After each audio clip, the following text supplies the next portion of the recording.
Hey guys, tonight we're going to take a long, slow walk through the world of plague survival. Not victory, not celebration, just survival. You'll wake up in the year 1348. The sky smells like soot and boiled cabbage.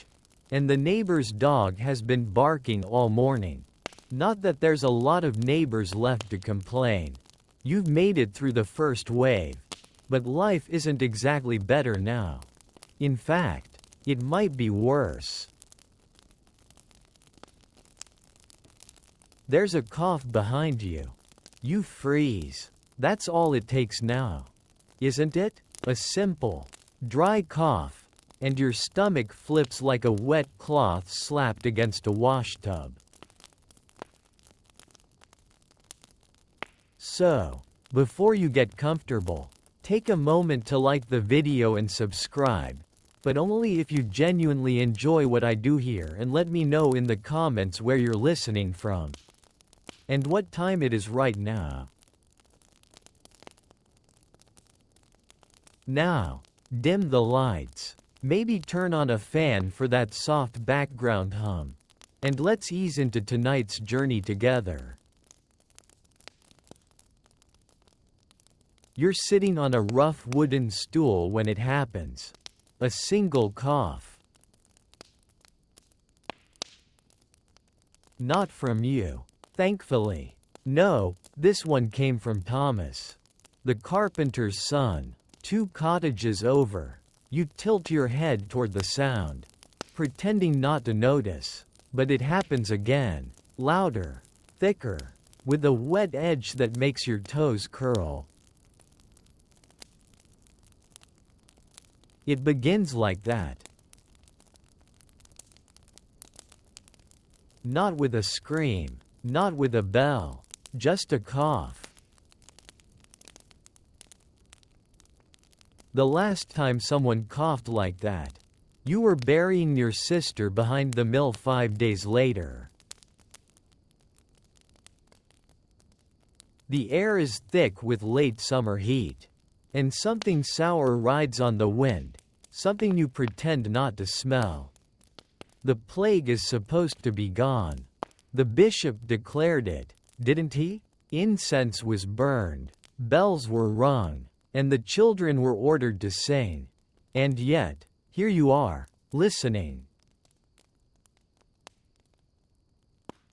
The rumors say it's rats. But you've seen just as many rats now as before. And some people think it's the sin of the city. Or maybe too much dancing. Historians still argue whether the plague was entirely dependent on fleas. Or if it also spread through the air, the water, or just bad luck and even worse hygiene. You haven't bathed in 9 days. The bucket froze 3 mornings in a row. And frankly, you've stopped minding the smell. Everyone stinks. You just hope it isn't the sick stink.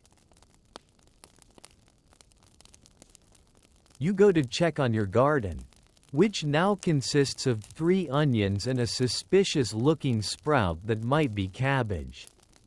Or a rock. You can't be sure anymore.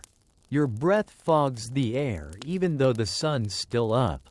Something's off. You pass Agnes's house. Her door is shut, bolted. A strip of dried rosemary is tied to the knocker, a sign, supposedly, of good health. You know better. That's not a charm. That's a warning. By noon, Thomas isn't coughing anymore, because he's not breathing anymore. You learn this not from town crier or priest. Those are luxuries now, but from the baker's apprentice, who saw Thomas's mother sobbing into a pile of linen that used to be her son's shirt. And like that, the whisper spreads. It's back. No one says the word aloud, of course. There's no need. It moves through the town like smoke under a door. You begin to inventory your supplies. 1 stale loaf of bread, 2 dried apples, a half-empty jug of ale and a suspiciously bouncy turnip. You're ready. Or as ready as anyone can be when the enemy is invisible and unstoppable and possibly riding a flea. The next night, the coughing spreads. You hear it from multiple directions. Deep, chesty hacks that echo down the thatched roofs and slip under your window like spiders. You pile more cloth at the cracks in the walls. You press lavender oil under your nose. You pray. You don't know what else to do. You sleep sitting up, knife in hand, because even though the plague can't be stabbed, you still feel safer like that. In the distance, the church bell rings 3 times, stops, and then rings once more. That's not a prayer. That's a death toll. Your fingers tighten around the knife. Just a cough, you remind yourself. But somehow, you don't believe it. You wake to silence. Which, in some ways, is worse than the coughing. Silence means people are afraid. Silence means doors are shut, windows shuttered, prayers whispered. Silence means the town has gone into hiding. Again. You step outside, careful not to let the door creak too loud. The frost is thinner than yesterday. But it's there, gathering along the thatch and turning the garden path into crunching gravel beneath your feet. You don't bother with shoes. What's the point? A few doors down, someone screams, then stops. You turn back toward your cottage and press the latch closed. Locked. And then again, this time with the wooden bar across the inside. You're not expecting visitors. Not now. Not for weeks. Maybe ever. Last time, you buried your cousin, your best friend, and your goat in the same week. This time, you hope it won't be worse. But there's already a knock. Just one. You freeze. Another knock, louder.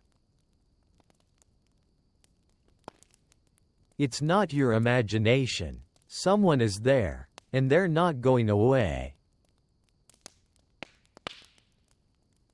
Your stomach knots as you approach the door. You don't call out. You don't ask who it is. Everyone knows better now. You just wait, breath shallow, hoping they move on. Then the latch rattles, just once, and then silence. Your hands are shaking.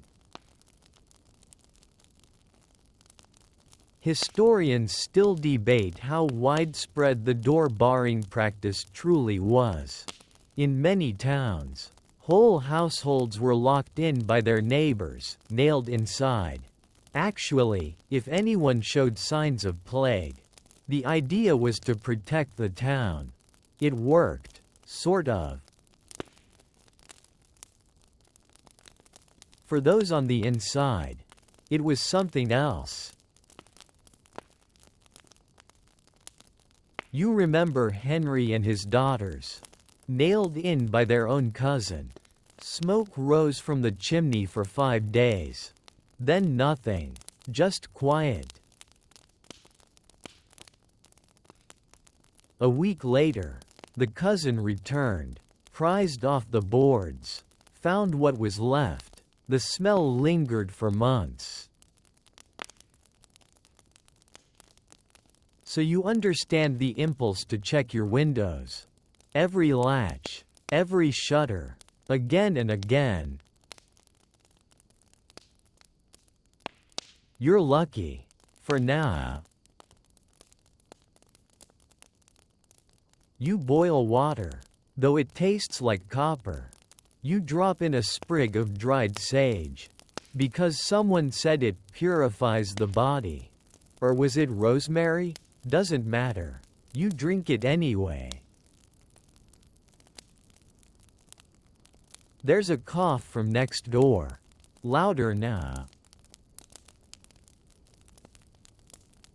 Then another.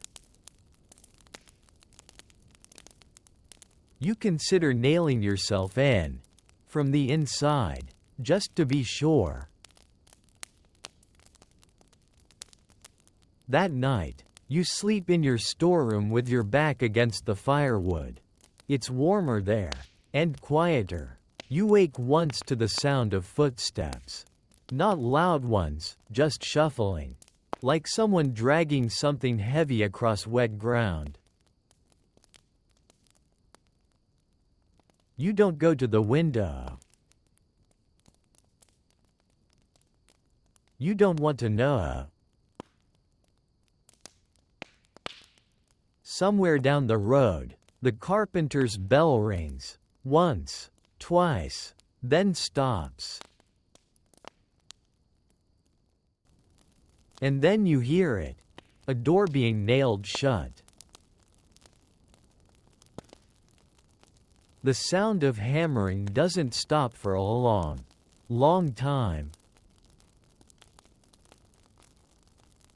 They say only the Lord decides who lives or dies. But in moments like these, it feels more like the village council does. Or your neighbor with the big hammer and a guilty conscience. You eat a crust of bread so hard it cracks a molar. You chew anyway. You're not wasting food, not now. There's movement in the alley behind the smithy. A shape, small, fast. A child? No, a dog. With something in its mouth. You look away. By morning, a ribbon of soot curls from 3 chimneys. That's 2 more than yesterday. A hopeful sign. But then you hear the sound again. Hammering. This time, much closer. You creep toward the window. Peek through the corner. It's Anna's house. She's 9. Was 9. You think you might be sick. But not from plague. From everything else. You sit with your back against the wall. Eyes closed. Breathing shallow through your sleeve. The day drips by. Even the birds seem quieter. At dusk, someone leaves a basket at your door. Wrapped in linen, tied with twine, no note. You wait 30 minutes before you touch it.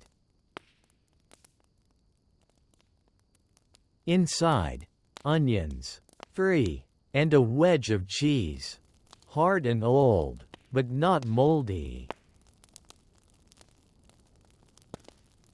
You cry. You don't know why. It's the first act of kindness in days.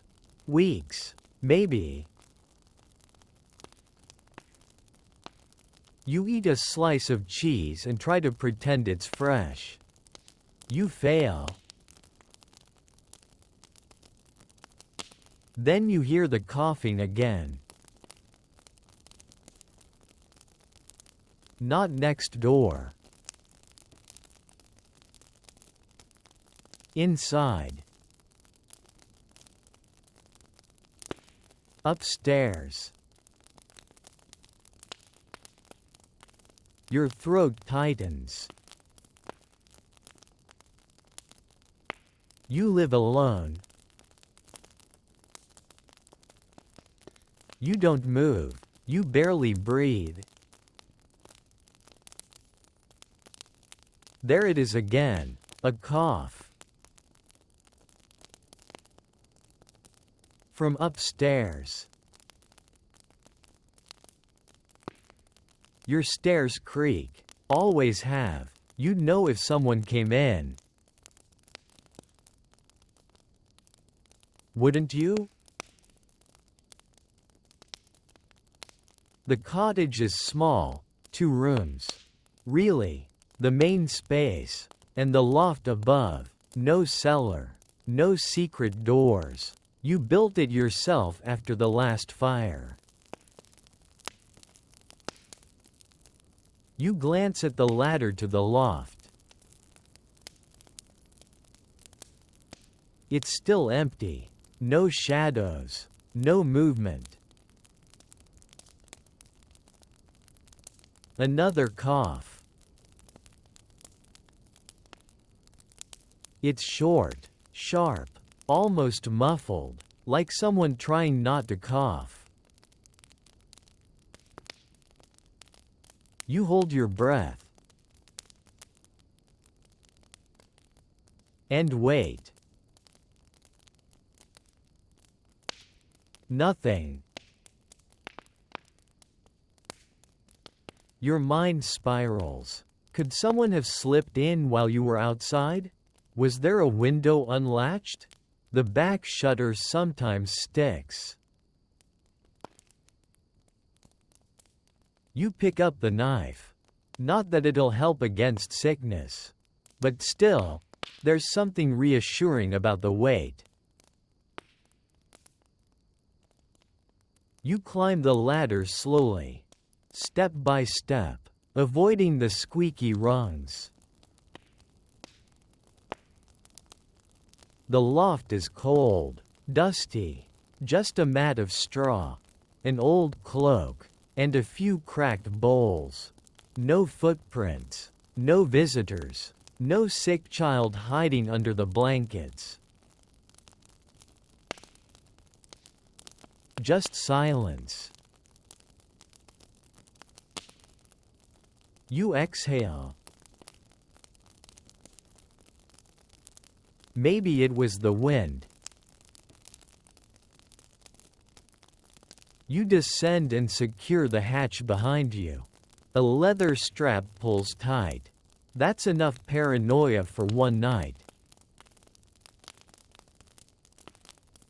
But still, just in case, you burn a sprig of rue and wave the smoke around the room. It smells awful, bitter, like old socks soaked in vinegar. They say it drives off bad spirits. You hope it also drives off bad memories. Historians still argue whether plague doctors' herbal mixtures, like vinegar-soaked sponges in bird beaks, had any medical value. Or were more psychological armor. Probably both. The idea was simple. If it smells strong, maybe it's working. The coughing doesn't return. Not from upstairs. At least. But now it's outside again. You open the door a crack. Heart pounding. Two figures shuffle past your garden gate. One carries a sack. The other drags a cart with something lumpy in it, covered in canvas. They don't look up. They don't stop. They just trudge on. Death doesn't knock anymore. It drags. You don't sleep that night. You sip weak ale and chew old bread. And wait for dawn. The sun rises slow, pale, tired. You venture out just after light. There's a fresh X painted in white on the cooper's door. That wasn't there yesterday. You make a mental note. That's 3 houses marked on this row. 4 if you count Anna's. You walk faster.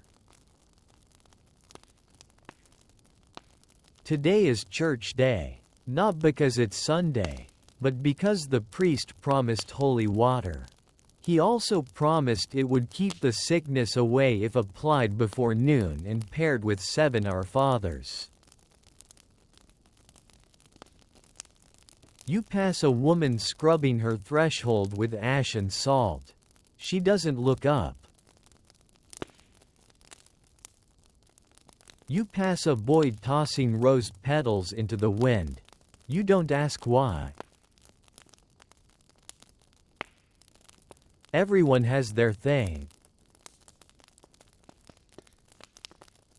The church is half empty, which somehow feels worse than full.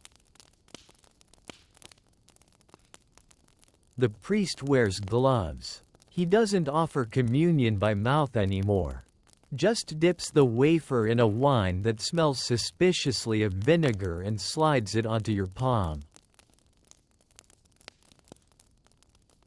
You say thank you. He doesn't answer. You light a candle for your sister. One for your father. One for your goat. Even, you don't have many left. A man sneezes 2 pews away. 5 people get up and leave immediately. The rest of you pretend not to notice, though every spine in the room has stiffened. When Mass ends, you file out slowly. A basket of holy water sits by the door. You dip your fingers. You don't feel holier. You head home by the long path. You pass the field where the festival used to be. Where people danced and drank and sang. Now it's quiet. The maple lies rotting in the mud, tied with limp, faded ribbons. You think about how loud the world used to be. The laughter, the bells, the fights, the songs. Now, it's mostly just the coughing. And the silence that follows it. You reach your cottage and bolt the door behind you. Upstairs, the loft remains quiet. For now. You sit by the window that night and listen. It's become a sort of ritual now, this quiet surveillance. You don't expect to see anything useful. You're not watching for something. You're watching because not watching feels worse. The streets outside used to hum with life. Bakers shouting, children chasing chickens, someone always trying to fix a cartwheel with far too much confidence and far too little rope. Now, just the wind, and sometimes the squelch of wooden wheels on damp dirt. Tonight, you hear the bell. It's not the church bell, though. It's the death bell. They ring it when someone's body is ready to be collected. A short, solemn clang, one ring every 5 seconds. It echoes. 4 rings, a pause. Then 4 more. Someone's entire family. Maybe. Or maybe it's just one person and they want the whole town to hear it.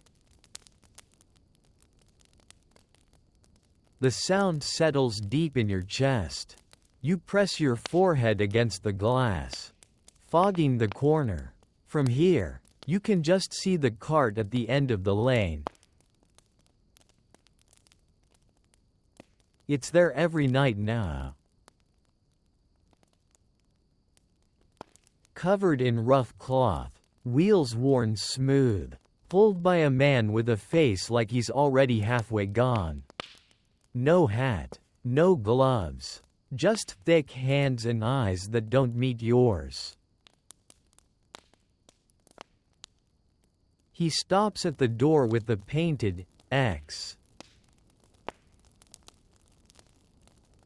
2 figures emerge, dragging something between them. A bundle, not moving. They lift it into the cart like they've done this 100 times before. No tears, no words, just a quiet nod. The cart moves on. Historians still debate how many people were actually removed this way, carted out of their homes in the dead of night. Often without ceremony. Some towns denied it ever happened. Others wrote it into law. You watch until the cart disappears around the bend. Then you sit back. And you listen again. The bells are done. But the wailing starts. From a few houses down, a woman's voice, raw and breaking. It cuts through the dark like a knife through bread. You cover your ears, not because of the volume, but because of what it means. That's the sound people make when they're the only one left. Eventually, it stops. Maybe she passed out. Maybe she stopped crying. Maybe she joined them. You light a stub of candle and climb into bed fully clothed. No one undresses anymore. What's the point? You tuck your feet under the scratchy wool blanket and let your eyes close. But sleep doesn't come. So you count. Not sheep, but sounds. A cough. A dog barking. The creak of a shutter. The wind nudging your door. And then silence again. You lie awake until morning. Your body aches in places you didn't know could ache. Maybe it's stress. Maybe it's plague. You don't even care anymore. Your neighbor used to hum every morning. Loud, off-key hymns that made your chickens nervous. Today, nothing. You step outside and breathe through your sleeve. The air stings with cold. You walk toward the bakery, hoping for something fresh, or something edible. You're not picky anymore. The baker's son stands at the window with a ladle. He lowers a lump of something into your cloth and avoids eye contact. You nod. He nods. No words. You walk home with a turnip mash that tastes like dirt and sadness. But it's warm. You sit on your doorstep and eat it slowly, one spoonful at a time. And then you hear it. The unmistakable clatter of hooves. Not horses, ponies, or donkeys. A small cart creaks into view.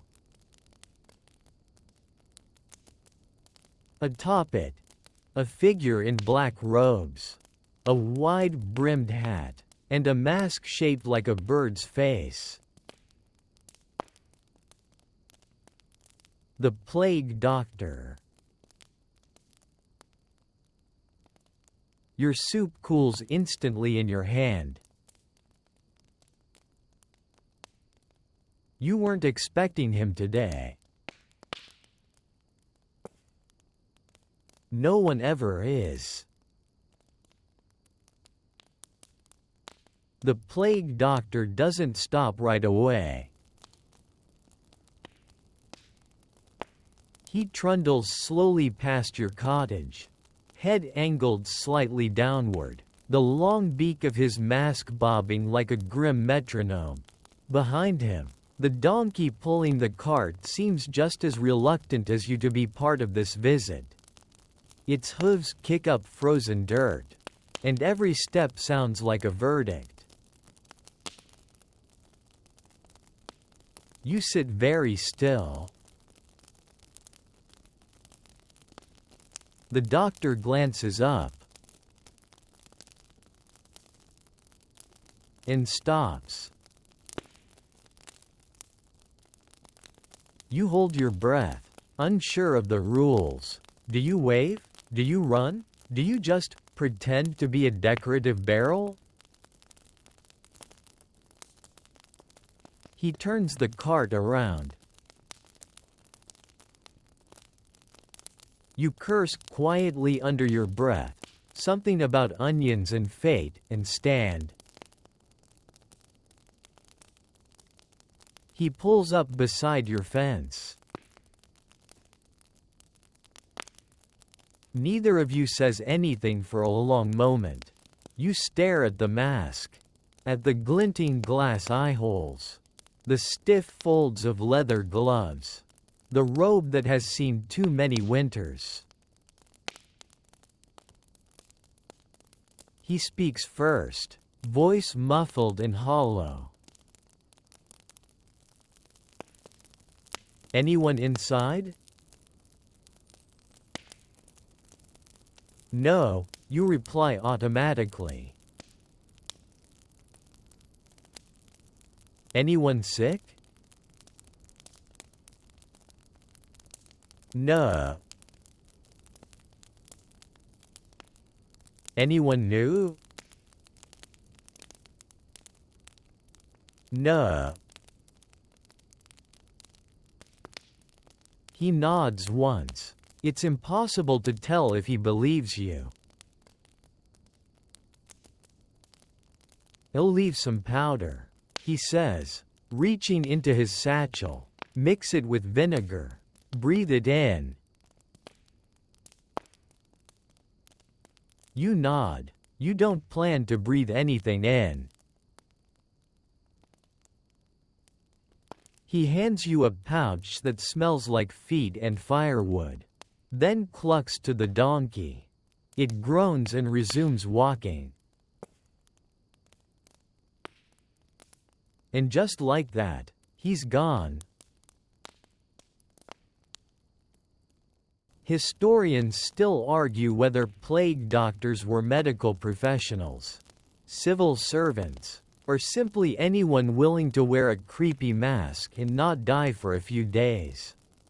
Some carried remedies, some carried coins, some carried nothing but false hope and a stick to poke the dying from a safe distance.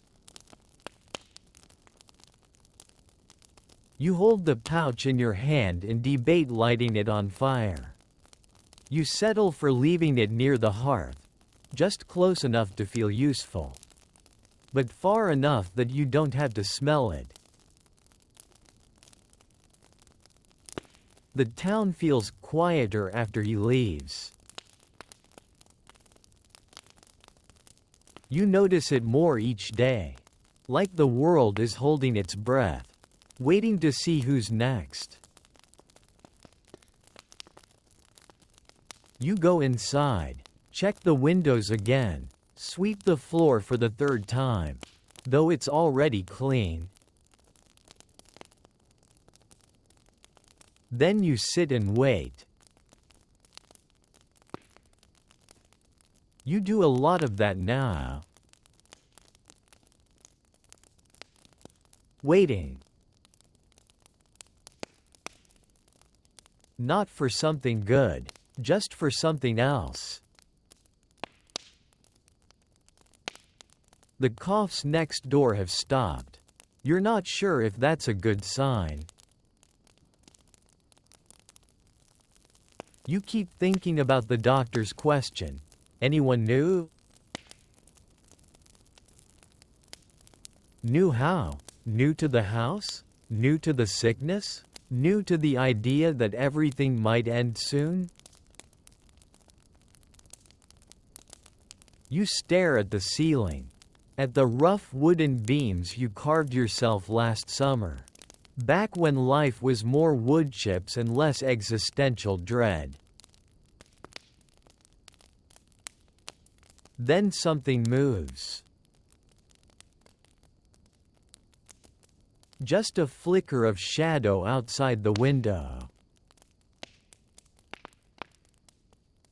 You jump, heart thudding, and peek through the shutters. Nothing. You open the door a crack. Still nothing. Then you hear it. From the alley behind the Cooper's place. A low groan. Not animal, not wind. Human. You should stay inside. You do not stay inside. You wrap your cloak around your shoulders and head out. Footsteps soft on the brittle ground. You find him slumped behind a barrel. A man, middle-aged, his face pale and glistening. His lips cracked. His hands twitching like a dream he's trying to wake up from. You don't recognize him. He's not from here. His eyes open slowly. They're bright, too bright. He whispers something you don't catch. You lean in. Help. And for a moment, you forget the rules. You forget that strangers might carry death in their breath. You reach for him. And in that moment, his hand wraps around yours. His hand is dry and hot, like wood left too close to the fire. You try to pull away, but his grip is firmer than expected, desperate, like he's afraid that letting go will drop him into the earth itself. I came from the river, he whispers. You glance down at him. His cloak is torn, boots caked in dried mud. There's a nasty bruise on his temple and a thin line of dried blood along his collar. His breath rattles. His pupils look uneven. This man is unwell, possibly dying, and now, unfortunately for both of you, you are very much involved. You crouch beside him and scan the lane. No one else is out. Of course, no one wants to be seen helping a stranger. And no one wants to be accused of harboring someone sick. That's practically an invitation to get your own door nailed shut. Still, you can't leave him here. Not in the cold. Not like this. You help him up, his arm over your shoulder. His weight sagging into you like wet laundry. He smells faintly of smoke, river reeds, and the unmistakable edge of fever. You drag him slowly toward your cottage, praying the neighbors aren't watching. They are, of course. You see a curtain twitch, a shutter blink, a silhouette frozen behind warped glass. But no one says a word. You get him inside and ease him onto the mat by the hearth. He groans softly, curling into himself like a child. You give him water. He drinks like it hurts. Thank you, he whispers, before coughing again, wet and low. You try not to flinch, but your skin crawls. Historians still argue whether the plague spread faster in cities because of population density, or because of kindness. People helping people, strangers pulling strangers indoors, one act of mercy, repeated 1,000 times, turning survival into contagion. You sit by the fire and watch him sleep. His breaths are shallow, uneven.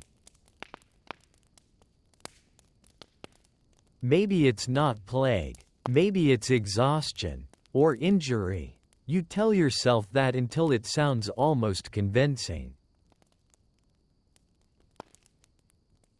He wakes near dusk, mutters something about the ferry and the wrong bank. You can't make sense of it. You learn his name as Giles. That he was trying to get to his sister's farm upriver.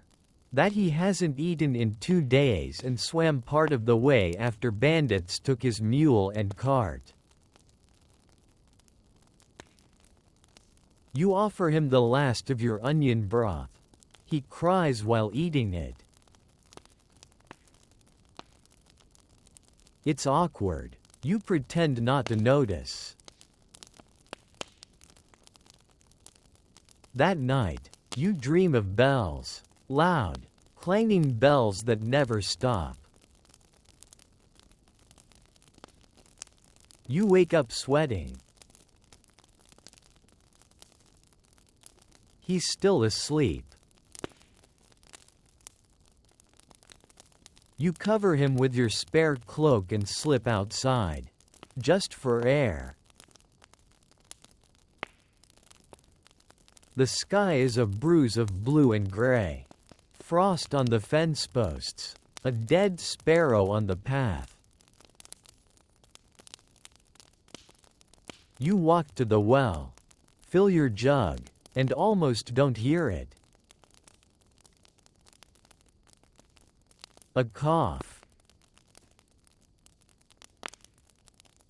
Not from Giles. From across the way. 2 houses down. A new one. You freeze. Then you hear the hammering.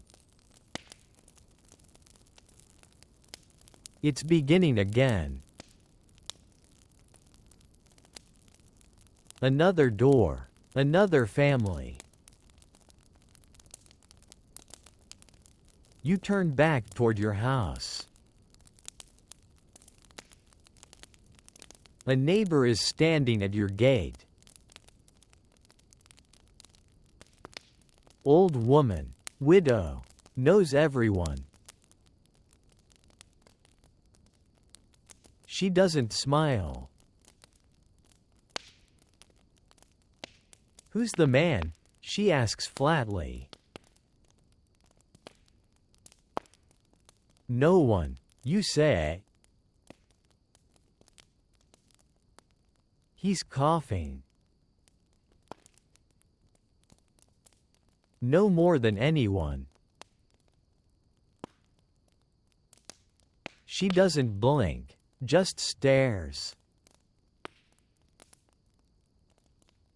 You'll bring death to this street, she says. We just buried the tailor's boy. You say nothing. She walks away. You stay at the gate a long time, heart thumping like a scared bird trapped in a box. By the time you return indoors, Giles is awake. His eyes meet yours. He knows. And he's afraid too. You try to keep things normal after that. Or, at least, what passes for normal in a world where the ground is always a little too quiet and every sneeze feels like a prophecy.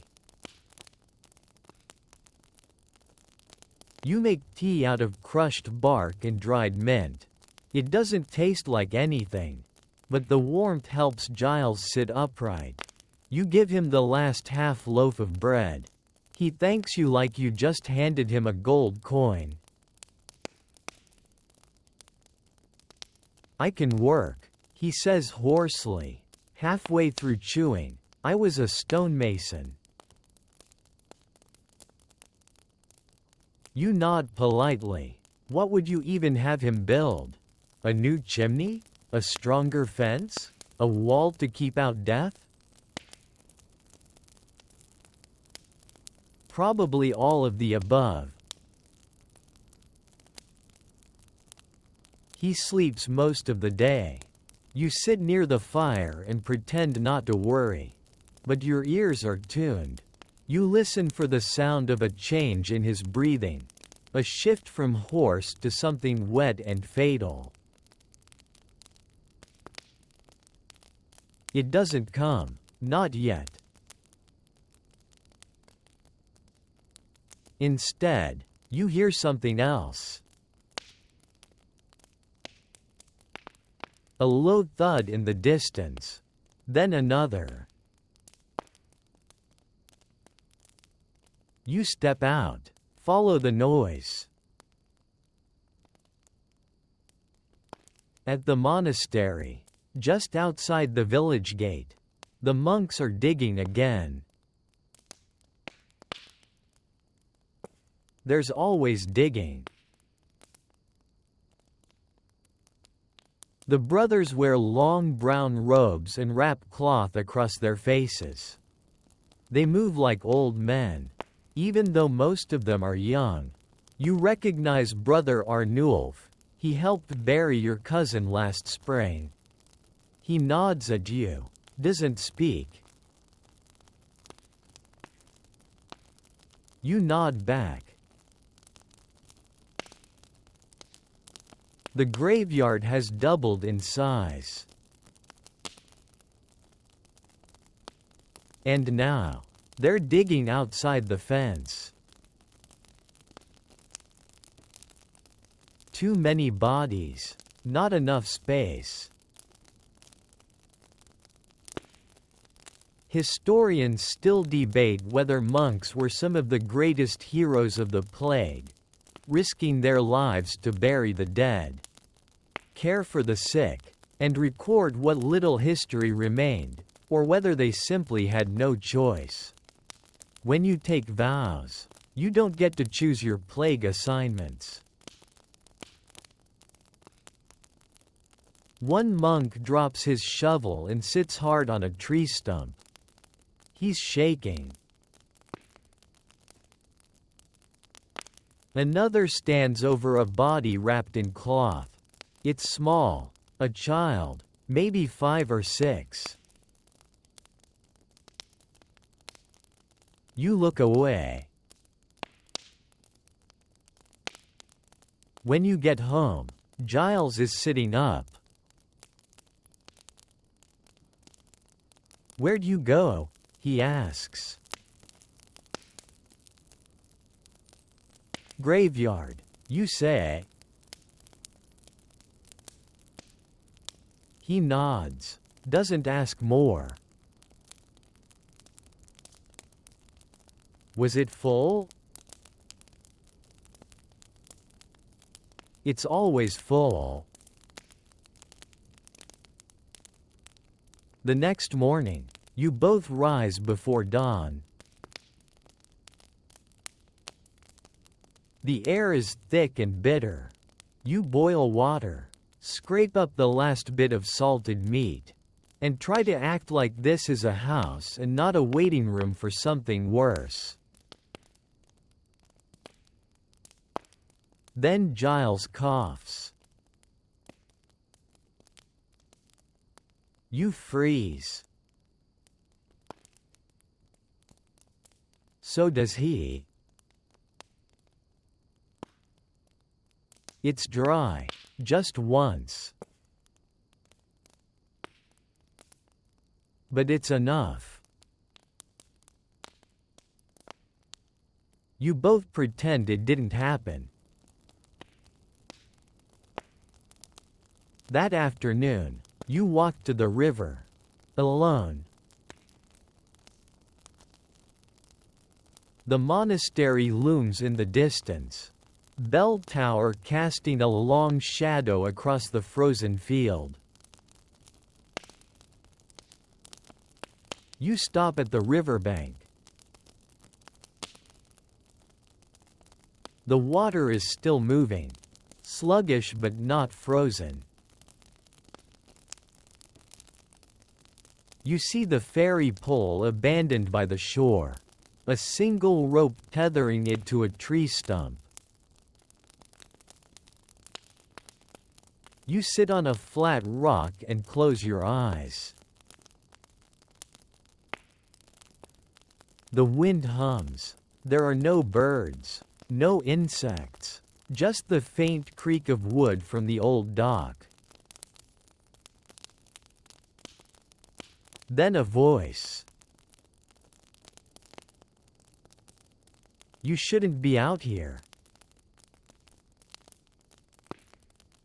You turn. It's Brother Arnulf. He's holding a bundle of herbs and a scroll under his arm. I needed air, you say. He looks at you a long time, then walks over, slowly, and sits beside you. You've taken someone in. It's not a question. I have. He's sick. He's injured. He's coughing. You don't answer. Arnulf sets down his scroll, pulls a sprig of thyme from his bundle, hands it to you. For strength, he says. You tuck it into your sleeve. Will they come? You ask. He doesn't ask who they is. He knows. Not yet, he says, but if he worsens. He doesn't finish the sentence. He doesn't need to. The wind picks up. He stands and walks away without saying goodbye. You stay by the river for a long time. When you return home, Giles is asleep. His skin looks paler. You put the thyme beside his pillow. You don't know what else to do. You wake to coughing. This time, there's no pretending. It's Giles, and it's bad. Wet, rattling, the kind that sounds like it's being dragged up from somewhere deep. somewhere lungs aren't supposed to go. You sit bolt upright and stare at the corner where he sleeps. He's curled tight, one arm wrapped across his ribs, the other clutching the edge of the blanket like it's a ledge. He sees you watching. "I'm sorry," he croaks. You say nothing. What is there to say? That it's fine? That it's not that kind of cough? He knows. You know. Even the cottage seems to know. You get up. Stoke the fire. You keep your back turned. The air in the room feels heavier now, as if the very molecules are waiting to betray you. You brew tea with a mix of dried flowers and roots you barely remember the names of. You place the mug beside him. He tries to lift it but his hands shake. You help. He sips, spills some on his chin, doesn't complain. You sit back down and stare at the wall. In the silence between his coughing fits, you can hear the rats in the roof. You thought they were gone, or hoped they were. Historians still debate whether the rats were ever truly the villains of the plague, or merely the middlemen, carriers of fleas, messengers of death. Some say they were scapegoats. Others say they were the only constant companion most households had. You bang your fist against the beam above your head. The rats scurry. For now. Giles is sleeping again, but it's a restless kind of sleep. Sweat darkens the fabric around his neck. His feet twitch. You fetch a damp cloth, dab his forehead, and try to hum something. You don't know why. You haven't sung since your sister died. But the sound calms you. Almost. You open a shutter for air. The town is blanketed in fog. The kind that muffles sound and time. The kind that makes the world feel like it's shrunk to the width of your cottage walls. Then you hear it. A cry. Not a scream, just a loud, aching sob. You lean out. It's coming from the far end of the street. You spot a figure, kneeling in the mud, rocking forward and back. You recognize her, Mary, the weaver's wife. She's holding something. You can't see what it is. You close the shutter. You don't want to know. Instead, you go to the storeroom. There's not much left. A few roots. An old wheel of cheese hardened into a weapon. One jar of pickled beets. You bring the jar out. Giles opens one eye. Still alive? You ask, trying to sound light. He smiles weakly. Mostly. You crack the lid. The smell hits you like a punch. Beats? He asks. You nod. Fancy, he whispers. You share them in silence. Chew slowly. Pretend they taste like something more noble. Then he coughs again. He turns his head so it won't be in your direction. But you see it. Red. Just a speck, but unmistakable.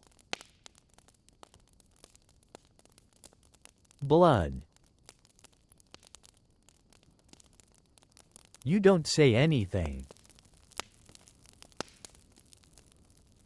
You clean the cloth, burn it in the fire. Start boiling water again. The walls feel closer now. The ceiling lower. You sit with your head in your hands. What now? You saved a man, maybe. You doomed yourself, probably. There's a scratching at the door. Not a knock, not feet. Just scratching. You open it. A rat stares up at you. Bold as anything. Fur patchy. Eyes bright. It twitches. And runs. You slam the door and bolt it. You lean your back against it and close your eyes. You hear Giles coughing again. And for the first time since this all began, you cry. The morning starts with a faint smell. You're not sure at first. It could be the damp floorboards. Or the soot from last night's fire.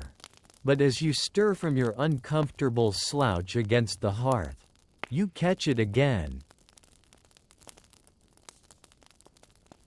Rot, subtle, but real, sweet and foul all at once. Like spoiled apples or meat left too long near the window. You don't know if it's coming from Giles. Or from you. He's still alive. Barely. But now his skin has taken on a waxy hue. And his breath sounds more like a wheeze through a clogged flute than anything healthy. He doesn't speak when you greet him, just nods. Almost imperceptibly.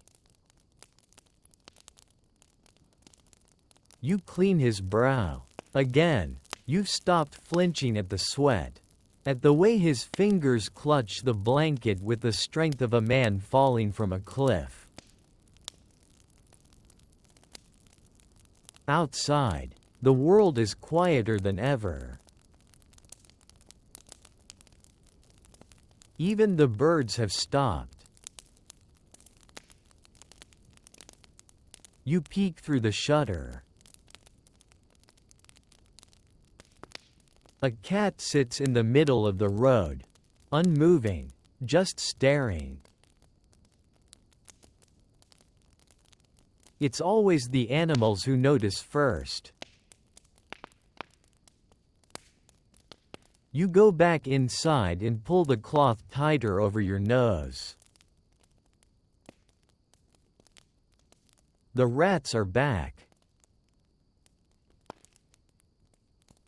You hear them before you see them, tiny claws against the thatch, squeaking in the walls. At first, you think it's just the usual suspects.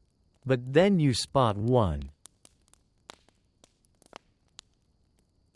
Bold, fat, perched right on your shelf, nosing a bundle of dried herbs like it owns the place.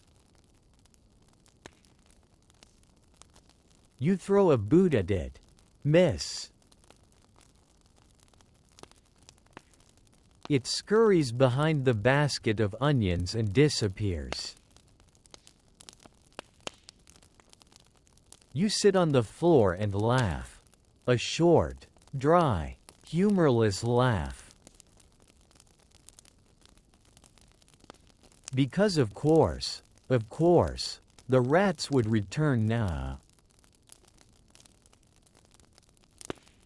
Historians still argue whether the rat population surged during the Black Death, feeding on unburied corpses and food left behind in abandoned homes, or whether they too suffered, reduced in number until even plague-ridden houses seemed less appealing than empty fields.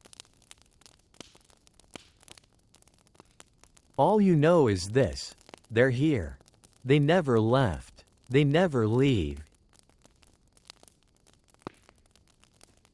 You pull your remaining cloths and herbs off the shelf and tie them at the windows. Not that it'll help, but it feels like doing something. Giles moans. You rush to his side. His eyes flutter open, bloodshot, glassy. He mouths something. You lean in. Bishop. You blink. Bishop, you whisper. He nods, barely. You don't ask what it means. You just stroke his shoulder and murmur something, nonsense.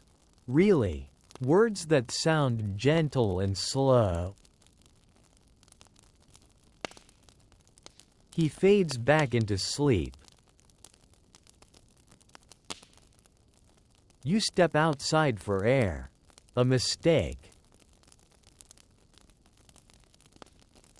The wind carries the stench now, stronger than ever. You follow it to the alley near the Coopers. A door swings open in the wind. You peek inside. 4 bodies, wrapped in cloth, stacked like firewood. No one around, no cart, no doctor. Just the slow process of forgetting. You walk home in a daze. At your gate, a bundle of something sits tied in rags. A gift? A warning? You open it. A note, scrawled in charcoal. You will bring death. Turn him out. You crumble it and throw it in the fire before Giles can see. That night, you don't light a candle. You sit in the dark, counting breaths. Giles coughs less. That might be worse. In the middle of the night, you dream of rats, not one, but dozens, swarming over the bed, climbing the rafters, chewing your blankets, laughing. You wake with a start. Silence. You crawl over to Giles. His chest rises and falls. Still alive. Barely. You curl up beside the hearth again. The air feels thick, like soup that's been left to burn on the bottom of the pot. You close your eyes and hear the scratching again. This time not at the door. Inside. The rats are no longer waiting. You leap to your feet and grab the broom. It's not a weapon, not really, but it's long, and you can swing it, and in this moment that's enough. You whirl toward the sound, under the table, behind the sacks, near the firewood. Something small darts into the shadows. You jab with the broom handle. It clatters against the wall. Nothing. You breathe through your teeth. If you were made of stronger stuff, you might set the house ablaze and call it even. But you're tired. Too tired to be heroic. Too tired to even be furious. You kneel beside the hearth and check Giles again. He's conscious now, his eyes open, but unfocused. Something's in the walls. You whisper, unsure why you're telling him. Maybe just so you're not the only one who knows. He blinks slowly. Then, barely audible, he says, "They always come before the fever breaks." You look at him, really look. His forehead is drenched, but there's color in his cheeks now. And his breathing, still rough, is deeper. You touch his wrist. The pulse is stronger than yesterday. You sit back on your heels and exhale for the first time in what feels like days. Maybe, just maybe, he's turning the corner. Historians still argue whether there was ever such a thing as a turning point in plague recovery, or if survivors simply got lucky. Whether the human body could fight back, or whether some people just weren't meant to die yet. You rise and walk to the door. Outside, the air is sharp but clean. The wind has shifted. The stench of death has faded, slightly. You let it hit your face. Let it cut through the damp and the fear that's clung to your clothes for a week. Then you see them. Two men in leather aprons, faces half covered, standing near the Coopers. They're hammering a board across a doorway. Another quarantine. You step back inside, close the door gently. Giles is asleep again, chest rising with slow rhythm. You decide it's time to eat something, anything. You find a sack of barley in the back corner. Enough for 2 servings if you stretch it. You boil it down with a sprig of parsley that's more stem than leaf. The result is a gray mush that sticks to the spoon like regret. You eat it anyway. You bring a bowl to Giles. He stirs, takes 2 spoonfuls, falls asleep mid-chew. Progress. That night, the wind rises. It hisses through the thatch, makes the shutters rattle, brings with it the distant echo of voices. You stand at the window, just barely peeking out. A group walks by with lanterns. 4 or 5, cloaked, quiet. Not villagers. Flagellants. They pass in silence, lashes tied to their belts, faces streaked with ash. One hums a tune, slow, melancholic. You've seen them before, beating themselves in the square, crying out for mercy, begging the heavens to notice. Last time, they stayed a night. This time, you pray they keep walking. Historians still debate whether the flagellants brought comfort or chaos, whether their displays were spiritual purging or just elaborate panic. Either way, they didn't stay long. Even the pious were scared of the sick.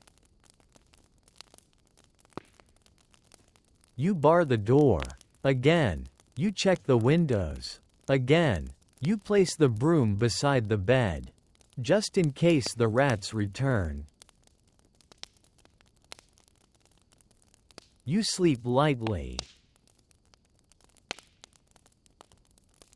In the early hours, you're stirred by a sound. Not coughing. Not rats. Laughing. You sit up fast. It's Giles. He's sitting up, chuckling, actually laughing. Had a dream, he says, voice still cracked. I was back in Bordeaux. My brother was there. He kept trying to teach a pig to sing. You stare, mouth open. He grins, crooked, but real. I think I'm going to live, he says. And for the first time in days, the silence in your chest breaks. You laugh too. It's short, it's tired, but it's laughter. Giles leans back and closes his eyes. You sit beside him, watching the embers. And for a moment, just one moment, you don't feel like the world is ending. Morning comes with a golden sliver of sunlight slicing through the shutters. You'd forgotten what real light looked like, not just the watery haze of cold dawn, but something warm, something clear. It stretches across the floor like a promise you're not sure you'd trust. Giles is snoring. You smile. It's a strange, broken sound, but you take it as a victory. You brew tea, stronger this time. It's barely bitter. But that's how you know your nose is working again. You hum a few notes. Something you don't recognize but your hands seem to remember. Maybe a lullaby your mother used to sing while wringing out linens. Outside, the lane is alive again. Two boys chase a chicken. A girl walks with a basket full of something. Maybe turnips. Maybe rocks pretending to be turnips. A man is mending a door. Life. The plague hasn't vanished. You can feel it still, just beneath the skin of things. But today, the street smells like frost and firewood, not death. You fetch water from the well. No one glares at you. No one asks about Giles. You pass the church. The doors are open. A bell rings, light. Not solemn. No funerals today. The priest stands outside, soaking up the sun like a flower finally getting its due. He nods. You nod. He doesn't ask where you've been. That's grace, in its own way. Historians still argue whether post-plague recoveries were acts of resilience or desperation, whether survivors rebuilt out of hope or simply because it was easier than lying in bed with nothing but ghosts for company. You don't think it matters. You walk home slowly, carefully. Like the world might shatter if you move too fast. Giles is awake when you return, propped on one elbow, pale, but grinning. I want bread, he says. You blink. We don't have bread. Then I want a goat that makes bread. You stare at him. He shrugs. A man can dream. You laugh and help him sit up. He winces but doesn't groan. Progress. I saw people outside. You say.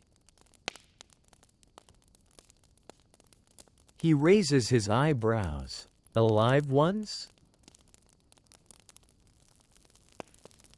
Some even had shoes. Well, now I am dreaming. You hand him the last of the onion broth. It's mostly water, but he gulps it down like wine. Then, unexpectedly, he reaches for your hand. It's warm, dry, steady. Thank you, he says. You swallow. I thought you were going to die. I did too. I still might. But not today. No, he says, smiling weakly. Not today. You sit with him a long while. No words, just shared silence. Outside, someone sings. A real song, not a chant, not a dirge, a melody. It floats over the rooftops like the first breeze after a long drought. You close your eyes and let it in. But even in this moment of warmth, your ears stay tuned. You still hear the rats. Still hear the wind curl beneath the door.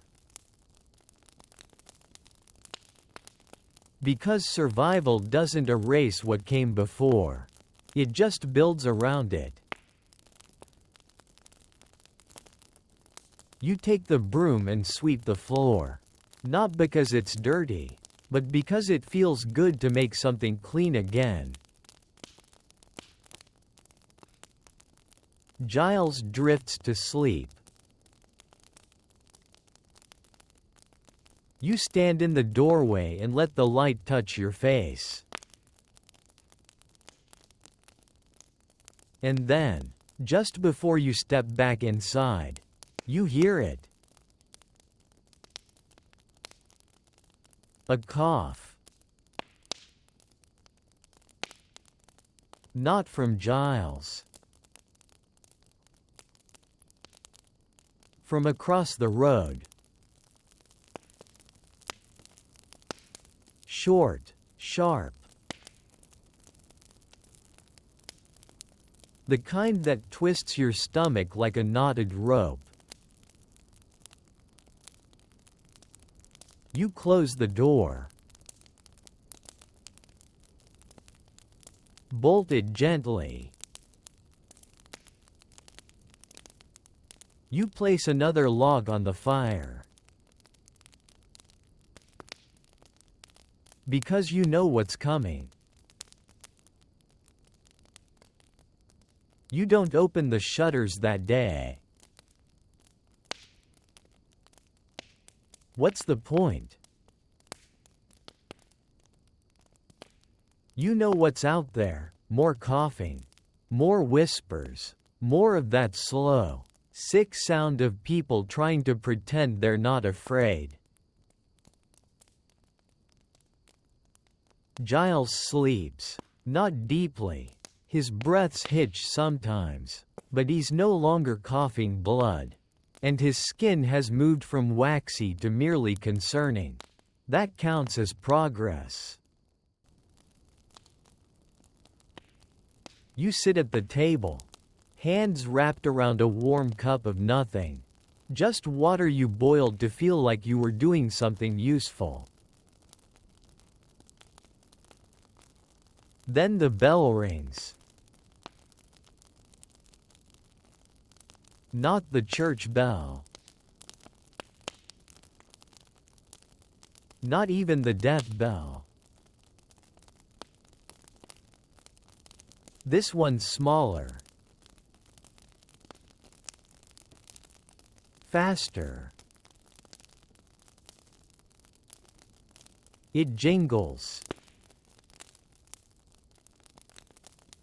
You peer out through a crack in the shutter. It's a boy, maybe 10 years old, walking down the street with a bell tied to his belt and a basket on his hip. Every few steps, he yells something you can't quite catch. His words bounce oddly in the cold air. You unlatch the window a finger's width. "Plague sweets," he shouts. You blink. The boy looks up and spots you. Sweets, made with cinnamon, cloves, honey, they keep the sickness out. You frown. Who told you that? My aunt. She hasn't been sick all week. You pause. How much? He grins.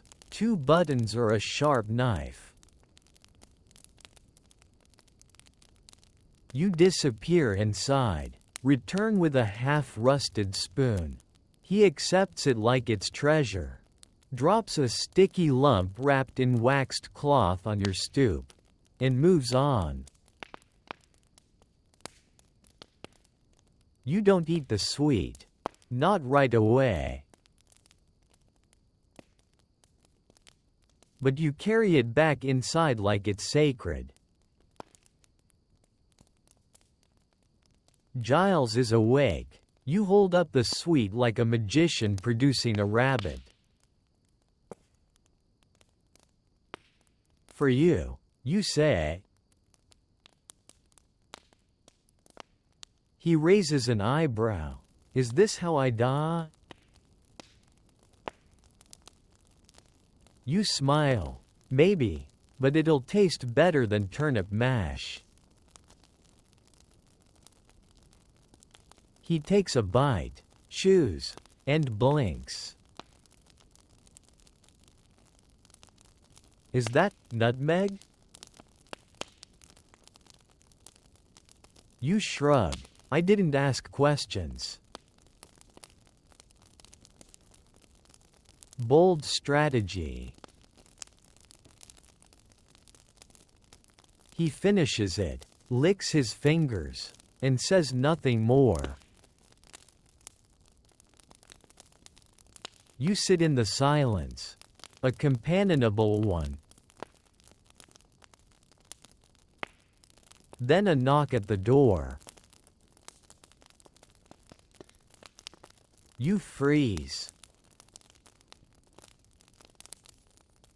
It's not hammering, not scratching.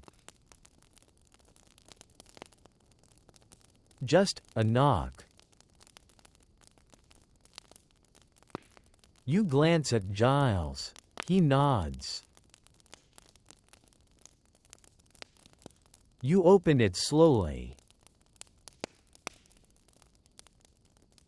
2 women stand there, wrapped in cloaks, faces mostly covered. One holds a basket, the other carries a wooden cross. They don't smile. We're gathering the names of the spared, the taller one says. You blink. The what? The spared. Those who lived. We are building a list. A list for who?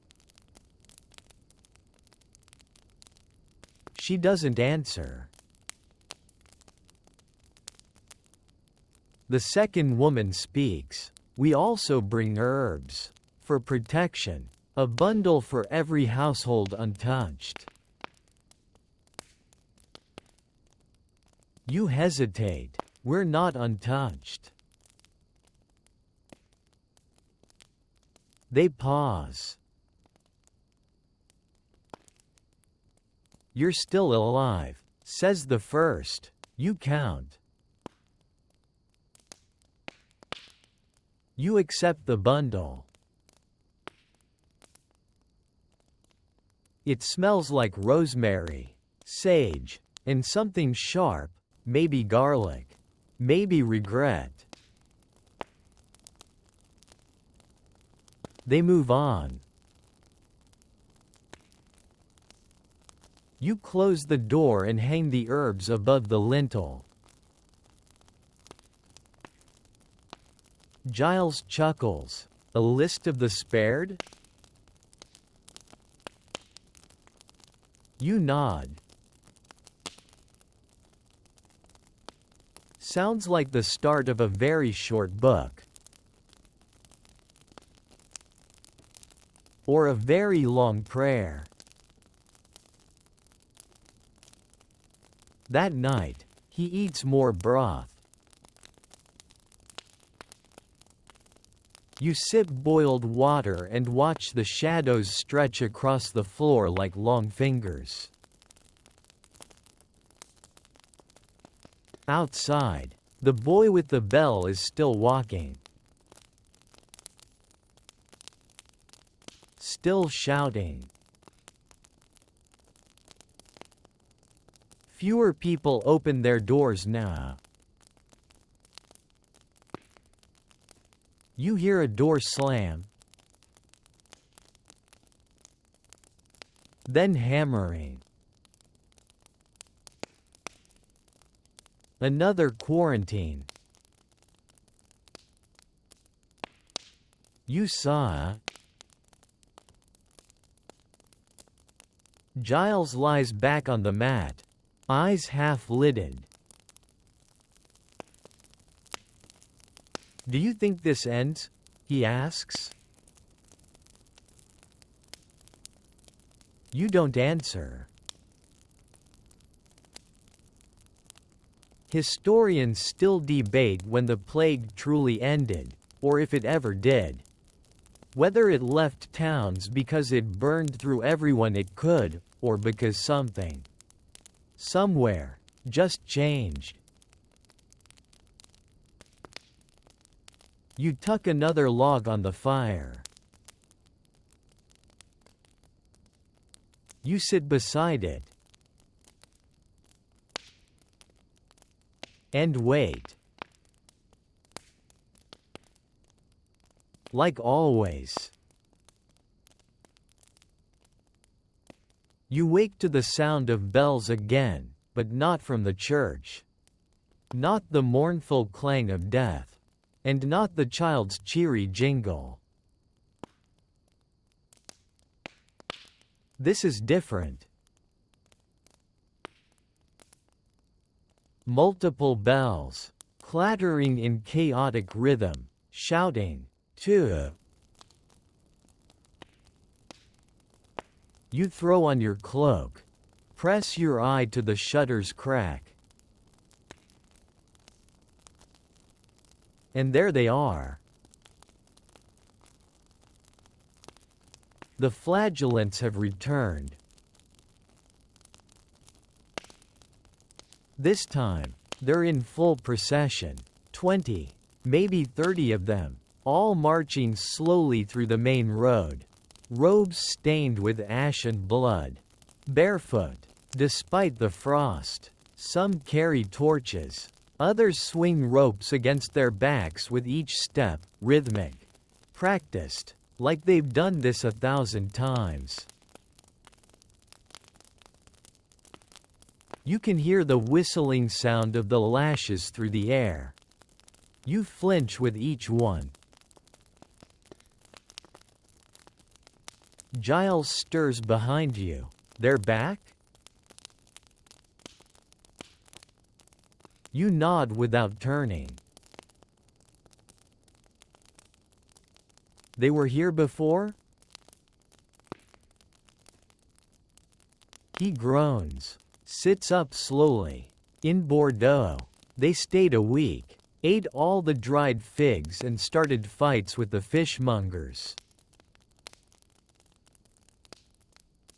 You glance back at him. They really didn't like fish. Outside, one of the men collapses in the mud. A boy rushes to help him up. Another raises a wooden crucifix high into the air and bellows something in Latin. You don't catch the words. You pull back from the window. You've seen enough. You sit at the table and press your palms to your temples. The flagellants won't stay long. They never do. They leave chaos in their wake, like a holy storm passing through. You glance at Giles. His skin has color again. He's sitting upright without wobbling. You slide him the last crust of bread. He breaks it in half and tosses you a piece. Holy men, he mutters. Always arriving after the worst is over. You snort. Maybe they're late on purpose. Historians still argue whether the flagellants made things worse, spreading the plague with every stop, or whether their presence gave people hope. However bizarre, some towns banned them outright. Others welcomed them with garlands and feast days. A few were even led by ex-monks who thought self-harm made you immune. You finish the bread in silence. Outside, the chanting starts again, a dirge-like hymn, low and rising, like smoke from a wet fire. The village responds the way it always does. Shutters close. Streets clear. Doors bolt. You draw your own bolt, just in case. The bundle of herbs above the door sways in the draft. You reach up, straighten it, as if it matters. That afternoon, you and Giles sit by the fire, sipping the last of the broth. It's more hot water than food now, but neither of you complains. What'll you do when this is over? He asks suddenly. You blink. You think it ends? It has to, doesn't it? You shrug. I'll go home, he says, if it's still there. You don't ask where home is, or if his family is alive. You've learned not to ask those questions. You say, I might get a goat. He raises an eyebrow. Still chasing that bread-making goat dream? You nod. It'll never work. I'll train it. You'll starve. Maybe, but I'll die innovating. The laugh you share is small, but real. Outside, the flagellants chant louder. The beat of the whips picks up. You try to tune it out. But then, unexpectedly, it stops. Silence. You go to the window. They're gone. Just like that. You open the door a crack. Smoke lingers, the faint smell of sweat and incense. A piece of parchment lies on your stoop. A prayer, scrawled in charcoal. God sees you. Whip your sin. Bleed it free.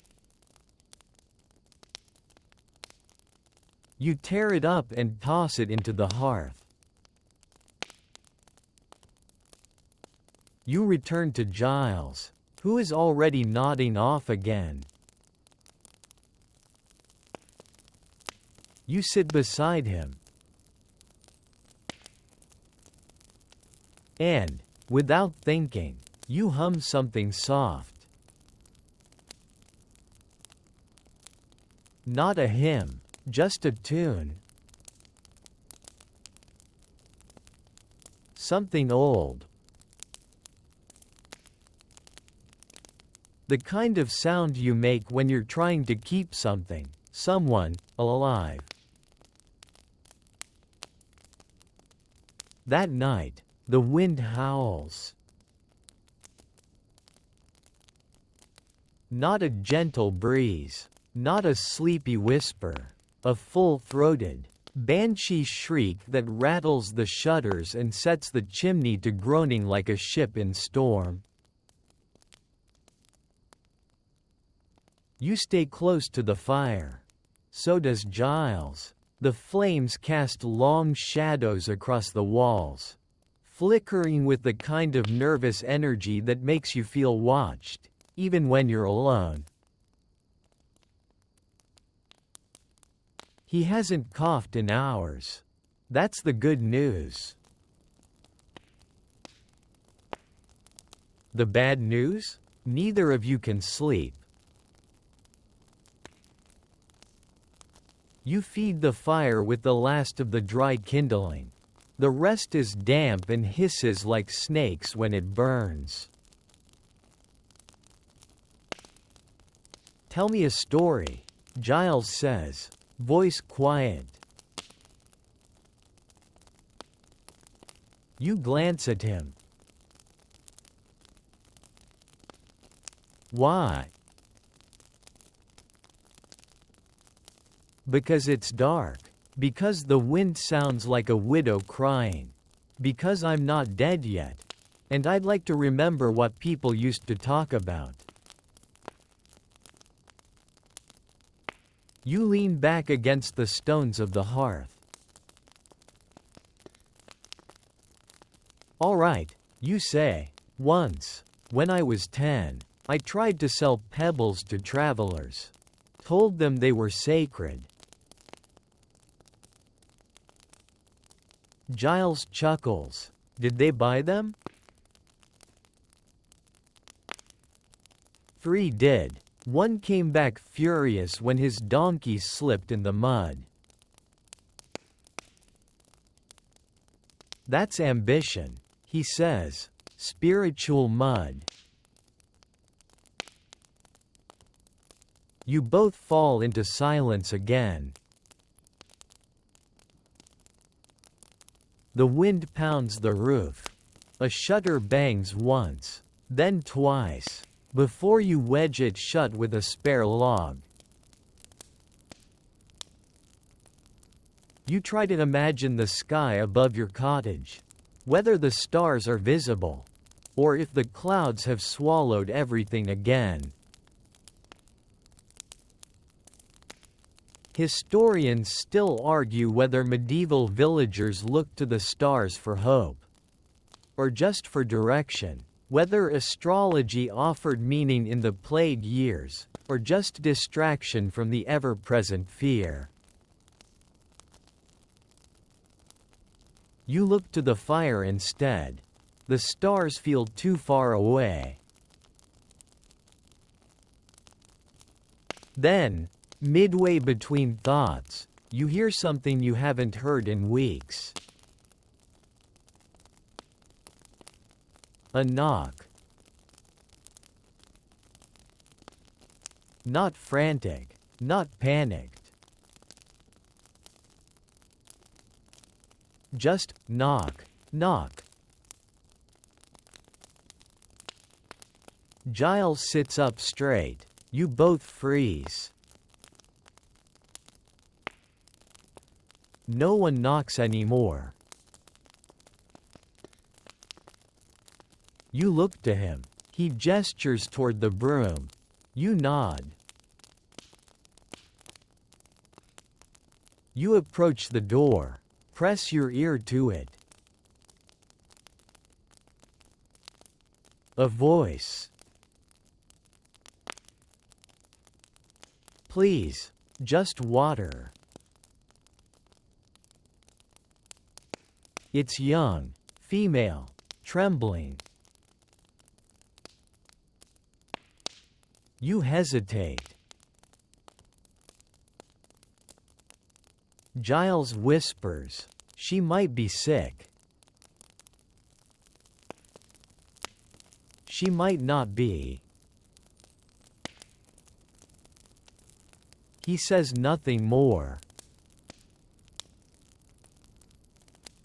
You open the door. Just a crack. She's alone. Early 20s, maybe, wrapped in a patchwork of cloaks and blankets. Mud up to her knees. Hair sticking to her cheeks. Eyes too big for her face. Please, she says again. I haven't had clean water since yesterday. You step outside with your jug. Fill a cup. And hand it to her without opening the door further. She drinks like it's saving her soul. Then she presses a small bundle into your hand. Trade, she says. Before you can protest, she turns and walks into the darkness. You close the door, bolt it, return to the hearth. Giles raises an eyebrow. What is it? You unwrap it. A bit of dried meat. A clove of garlic, and, oddly, a coin with no markings. You hold it to the light. It's smooth, you murmur, like it's been held too long. Giles shrugs. Could be lucky. You toss it into a bowl and hand him the meat. He chews slowly, reverently, like it's the last bite he'll ever take. It might be. That night, you don't sleep. You lie awake listening to the wind argue with the rafters. You think of the girl, of the unmarked coin, of the way her voice cracked on the word please. And you wonder if she'll knock again. Or if the wind will carry her away, like all the others. Morning drags itself in like an injured dog, slow, limping, uncertain if it wants to stay. You light the fire with what's left of the dry bark and boiled paper scraps. The room fills with a smoky warmth that smells faintly of wet wool and ash. But it beats the cold silence outside. Giles is awake, sitting up again, and this time, he looks human. The color in his face holds. His lips aren't cracked. His voice, though hoarse, has weight behind it. You hand him a tin mug of hot water. He holds it in both hands like it's a sacred relic. You look like someone who might live, you say. He grins, wider than before. Don't jinx it.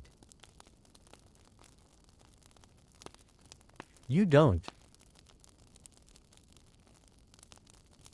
Instead, you unbolt the door and step into the sunlight. Real sunlight. Yellow. Bright. Cutting through the fog like it actually means something. And for the first time in weeks, you hear something you almost forgot existed. Laughter. Children, playing in the square. One of them throws a rag ball. Another shouts something about a dragon. You shield your eyes. The weaver's wife is out hanging linens. The butcher's son is sweeping ash from the shop threshold. Even the priest is watering the sad little tree near the chapel steps. The plague isn't gone, not really. But something's shifted. You go back inside and tell Giles what you saw. He closes his eyes and exhales like he's been holding it for days. I want to see it, he says. You nod. Together, you help him to the door. Slowly, awkwardly. Every step is a battle. But he makes it. And there he stands, leaning against the frame. Breath fogging in the cold morning air. Watching the world come back to life. Neither of you speaks. You hear the boy with the jingle bell again. But this time, he's not selling plague sweets. He's singing, loud and off-key. Giles chuckles. He's terrible. You nod. It's perfect. You eat the last of the dried meat and the crumb of cheese you'd forgotten you hid behind the clay jars. It's just enough. The scratching in the roof is gone. No sign of rats. Not today. You sweep the floor. Wipe the window. You make tea with the last of the herbs from the nun's bundle. It's bitter, but clean. Giles dozes by the fire. His breaths are steady. You let the sound of them fill the cottage. For the first time, you realize how much emptier it would have been without them. You sit back and let the warmth creep into your bones. You survived. It wasn't noble. It wasn't heroic. It wasn't clean or pretty or even fair. But you're still here. That counts for something. Historians still debate what separated the survivors from the dead. Was it luck, immunity, divine will, or just being too stubborn to stop breathing? You don't care. All you know is, the fire is still burning. The world is still turning. And tomorrow might just be a little easier than today. You close your eyes. And for once, you let sleep take you. Gently. Quietly. Without fear. Now, let's leave the cottage behind. Let the fire burn low. Let the cold slip back outside where it belongs. You're warm now. Safe. For tonight, at least. You made it through the silence. Through the coughing. Through the long days where no one knocked. And the longer nights when the only sound was the wind and your own breath. You held the door shut when you had to. And opened it when you didn't want to.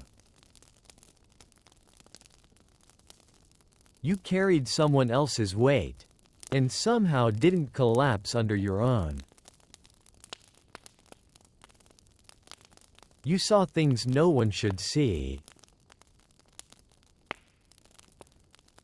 But you're still here. Still breathing. Still listening. You don't need to worry now. Let the world outside take care of itself. You've done enough. Tonight, it's enough to rest. Let your eyes grow heavier.